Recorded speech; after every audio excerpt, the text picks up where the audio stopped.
ازيكم يا بنات؟ عاملين ايه؟ يا رب تكونوا بخير. الصيف دخل والمصايف على الابواب، وده معناه الشمس والحر والرطوبة ومية البحر والبسين.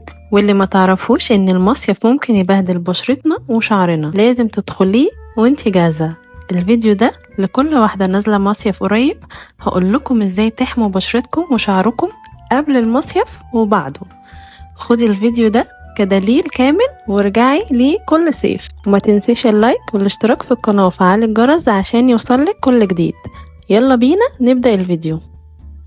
اول حاجة قبل المصيف لازم تعملي ايه؟ تحضري بشرتك، اعملي سكراب خفيف للجسم والوش قبل ما تنزلي بيومين. استخدمي سكر وزيت زيتون ونقطة ليمون لو بشرتك مش حساسة، واشربي مية كتير ورطبي من جوه، اهم بكتير من اي كريم. استخدمي كريم ترطيب زي زبدة الشيا او زيت جوز الهند. اهتمي بكوعك وبركبك.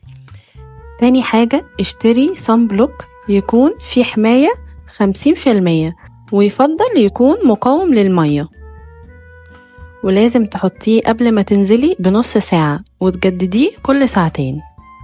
تالت حاجة تحمي شعرك، حطي سيرم او زيت واقي من الحرارة زي زيت جوجوبا او زيت الارجان.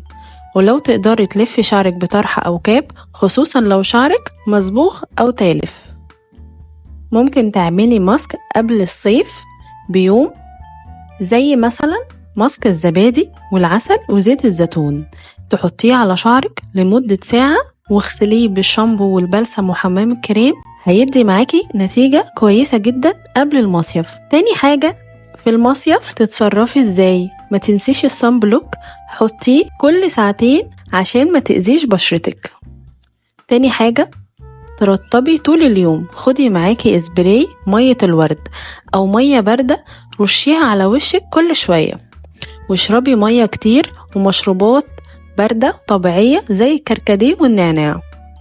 ولو هتدخلي البسين، اغسلي وشك وشعرك بمية كويسة اول ما تطلعي.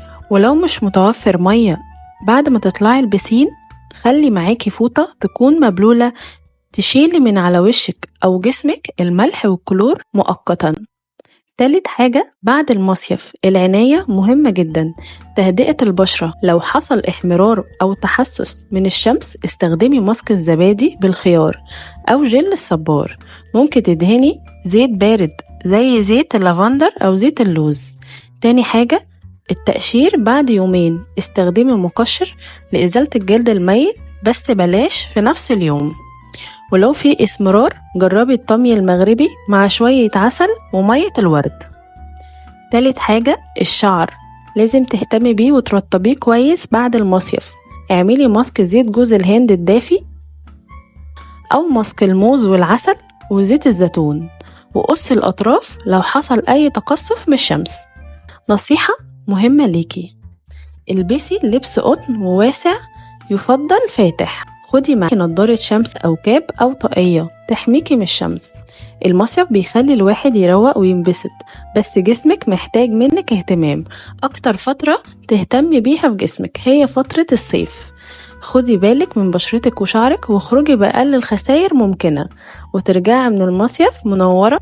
فكري دايما ان جمالك بيبدأ من اهتمامك بنفسك. مش لازم منتجات غالية، لكن لازم روتين منتظم. خدي بالك من نفسك وانزلي المصيف وانتي متألقة وواثقة من نفسك. لو عجبك الفيديو ده، ما تنسيش اللايك والاشتراك في القناة وفعل الجرس عشان يوصلك كل نصايح الجديدة.